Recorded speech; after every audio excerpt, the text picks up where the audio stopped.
This is 6 WDSU New Orleans. Now, from your 24-hour news source, this is 6 News Tonight. Good evening, everyone. I'm Gary Mattingly. And I'm Lynn Gansar. Norman Robinson has the night off. A desperate search continues along the Southern California coast tonight for survivors in the crash of 2 Navy jets. 27 people are still missing. The pair of submarine hunting planes were on a training mission early today when air traffic controllers lost contact with the crews. Stormy seas are hampering the search, but bits and pieces of debris have been recovered. Bad weather and heavy smoke from the burning Kuwaiti oil fields are being blamed for the crash of a Saudi transport plane trying to land in northern Saudi Arabia. 92 Senegalese soldiers and 6 Saudi crew members are reported dead. 3 of the Senegalese soldiers survived the crash. All of the soldiers were part of an Allied force deployed in the Persian Gulf. The Senegalese were being flown back to their homeland.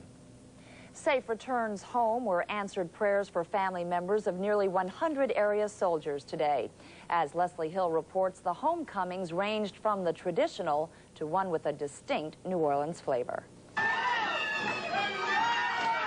The happy scene we've seen so many times was repeated at New Orleans International. The tears, the hugs, as at least 40 members of Kevin Robinson's family welcomed him home from Saudi Arabia. You miss a lot in 7 months, but Robinson had no trouble picking right up on life at home with help from the Rebirth Jazz Band. Robinson helped supply soldiers moving into Iraq. This night, he supplied the entertainment. Some soldiers kissed the ground. Robinson hit it. Look at the airplane. You see him, Andrew? In Biloxi, a traditional military welcome was in store for 70 members of the 7th Airborne Command and Control Squadron and Keesler Maintenance Company. Still, it was more than any of these soldiers expected. This group directed battles from the air during the war. On the ground at home, their mission was to reunite with loved ones. When Staff Sergeant Dana Williamson left last August, he had braces on his teeth. Hey, buddy boy. I love you. I love you. Oh, your braces are gone. You got them taken off? You've been waiting for Daddy. You've been waiting. Say I couldn't talk or walk, Daddy. That's Daddy, darling. Activated during the Vietnam War, this squadron has never lost a man or a plane. The same can't be said for the Iraqi soldiers who faced them. Each camel on these EC-130s represents 5 successful combat missions. Yeah, we did good. You did good. You did good, baby. The Lord is good. The Lord is good. Brought you home safely to us, didn't he? Sure did. Amen to that. As happy as the men and women of the 7th Acts and their families are today, they asked for prayers to continue for the men and women who are still in the Middle East, thousands of miles from home. At Keesler Air Force Base, Leslie Hill, 6 News. More members of the 7th are expected home this weekend, but some will remain in the Middle East indefinitely. A welcome home of a different sort at the Lakefront Airport tonight. Some Air Force veterans returned from battle over 40 years ago. Others came home just days ago. But all received a well-deserved thank you. Janet Witters was there. It was a party that many veterans didn't get when they came home the first time. Heroes of all air wars were honored at the Lakefront Airport. None of the veterans we talked to felt like heroes. They say they were only doing their job during a tough time, but they appreciate the thank you anyway. If we'd had a little bit more of this support during the Vietnam era, things may have turned out quite a bit differently. People recognize what we did and what the pilots in Vietnam did. It's certainly past due. This was not only a time for thank yous and for pats on the back, but also another time to take a trip down memory lane. This B-24 transport plane flew in just for the occasion. This is the last operating plane of its type. John Butts used to fly it. I feel like I was very fortunate to have been in combat and to have come back undamaged and proud to help my country. These veterans are also proud of their country for another reason. They say it's about time the nation banded together to stand behind its troops, much as it did for soldiers in Desert Storm. Janet Witters, 6 News. Just ahead on your 24-hour news source, President Bush has his say about the Los Angeles cop beating video. And there's a fight on Capitol Hill to keep illegal guns off the streets of our nation. More when 6 News Tonight continues. Police have arrested a New Orleans man for the murder of a 15-year-old Booker T. Washington High School student. 20-year-old Michael Darrow is in police custody tonight. He'll be charged with killing Damon Hankton. Hankton was shot to death during his lunch period on the grounds of Booker T. Washington High School in February. Another student was shot and wounded in that attack. Well, the uproar over the videotaped beating of a 25-year-old Los Angeles man isn't subsiding, and the calls for the resignation of that city's police chief are getting louder. Community activists have launched a citizens' effort to remove Darrow Gates under a section of the city charter. Petitions are already being circulated. Meanwhile, police officials say Rodney King had alcohol and marijuana in his system the night he was stopped. Earlier, King's personal doctor said tests proved just the opposite. Well, the Los Angeles police brutality case has President Bush speaking out on the matter from the White House. The president says the videotape was sickening, but he is withholding comment on whether Police Chief Darrow Gates should step down.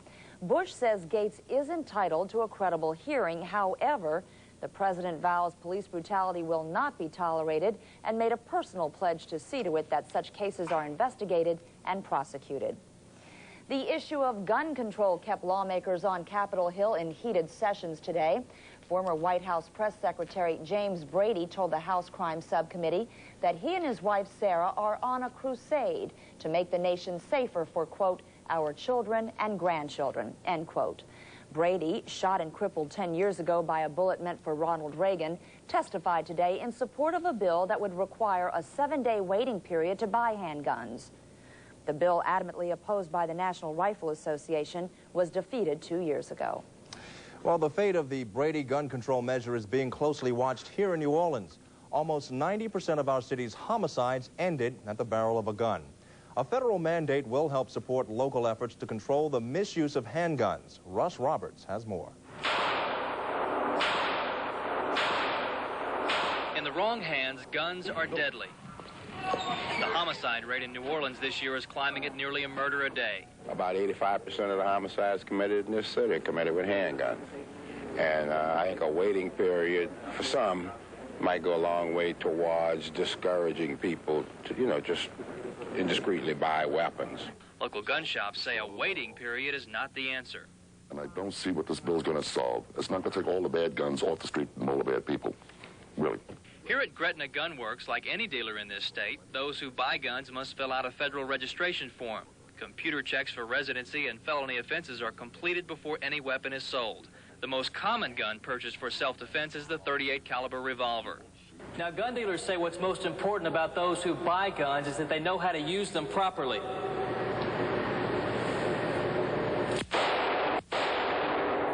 That takes training. We all have to get driver's permits. We all have to get training when we go to the NRA for our first hunting license. People should have to show a certificate that they know what they're doing with the weapon. The jury is still out, so to speak, on the Brady bill. All but one of Louisiana's congressional delegates opposed the legislation. Bill Jefferson has taken no position. And until the verdict comes in, guns of all shapes and sizes will still be available to the general public with little to no weight. Russ Roberts, 6 News. The former president of the local sheet metal workers union pleaded guilty today to embezzling more than $2 million from his union. Stanley Goday pleaded guilty to 23 counts of fraud. Goday took the money from the union's retirement fund and then gambled it away in Las Vegas. He's facing up to 115 years in prison. When we come back, we'll tell you why you should carefully read the warning on your sunscreen. And Dan Milham will tell you why you may want to get out your umbrella when your 24-hour news source continues.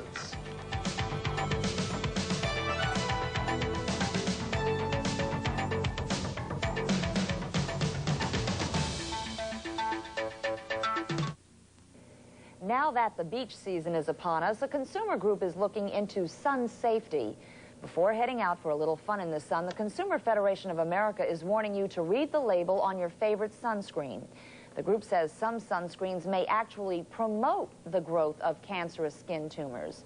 The consumer organization is asking the government to ban sunscreens and other cosmetics containing urocranic acid. They say the ingredient suppresses the immune system. And Dan is in with the weather forecast, and the only thing we'd like to suppress is any threats of rain.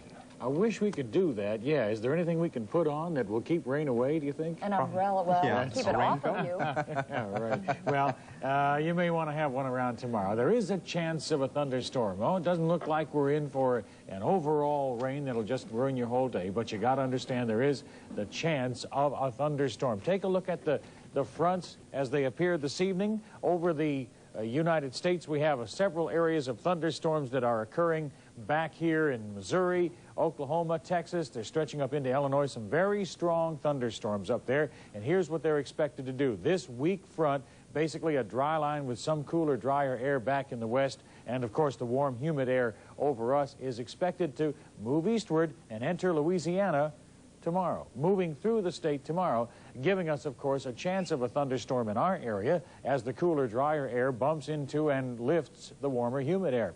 Now, we're not talking cold front. I don't want to use that term because behind it, highs tomorrow are expected to be in the 60s and 70s over Texas, whereas our highs are likely to be in the 70s and 80s, depending on the thickness of the cloud cover and the exact location of thunderstorms, which, of course, cannot be foreseen ahead of time. Let's see what's out there right now, though. This is a look at the city through the city cam. Cloudy skies continue. Airport temperature 73, Audubon Park 74, Slidell 70, and the humidity is right up there, as you may have noticed if you've been out, 90%. It may be a little more comfortable because of that strong wind at 17 miles an hour and gusty, but it is humid. The air pressure has been hovering right around 29.95. It's now fallen off a little to 29.94. This is what we're looking at around the southeastern United States tomorrow. The front, a little bit cooler, a little bit drier air behind it, moves in through Louisiana. But in the upper part of the atmosphere, winds are likely to still be blowing from the southwest toward the northeast. Now, this means that this front may slow down. The timing of systems this time of year is largely dependent on the upper air movement, as it is any other time of the year. But the upper air movement this time of year tends to be a little tricky this part of the country when we have low pressure out there in the west in the upper atmosphere, as we do. So the timing of this frontal movement on through may have to be adjusted tomorrow. We may end up talking about a cloudier day on Saturday, but at the moment it looks as if that'll move on through in time for Saturday.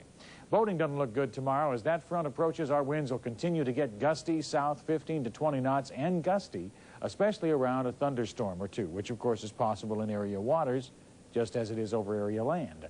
Tides are expected to be above normal with the strong south wind. Low tides late night and early morning, and high tides afternoon tomorrow, range between 1.5 and 2 feet. Now again, your temperatures are above average and likely to stay that way at least until we get that cooler, drier air in here behind the front. So the morning low is not likely to be very low. In the low, mid, let's call it upper 60s. Cloudy skies, windy conditions continue, and yes, with the humidity, with all the air kind of blowing through and converging and causing the lifting and cloud cover, chance of a thunderstorm. Not a strong chance, but just because the chance is only 40%, remember we're talking thunderstorm. Isolated or scattered heavy thunderstorms could occur in this area tomorrow. They may not be everywhere, but some of you may really have a little thunder and lightning to deal with.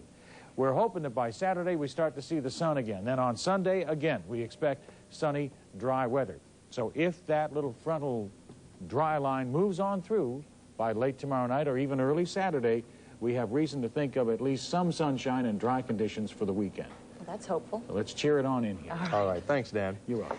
In sports, Tom Terrific is on top of things at the USF&G. And the Tide and the Hogs try to move on in the NCAA tournament. Roe Brown is next with sports on your 24-hour news source.